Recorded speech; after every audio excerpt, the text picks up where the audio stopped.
Y'all, one of the top questions you're always asking me about is every time I show some of my clients container gardens, they have these gorgeous handmade copper pans sitting under them.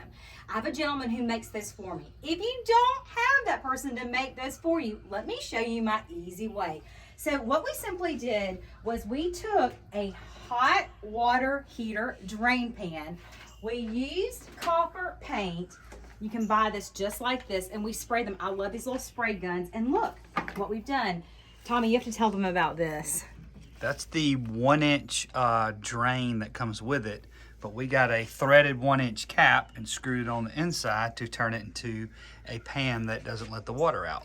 So what this does is this prevents all that crud from getting underneath your containers. Y'all, they have so many different sizes of these different drain pans, so they make it super easy. You can do this for your indoor plants. You can do this for your outdoor plants on any hard surface. So y'all are always asking me about these copper pans. You can now make them yourself. It's so super simple and easy.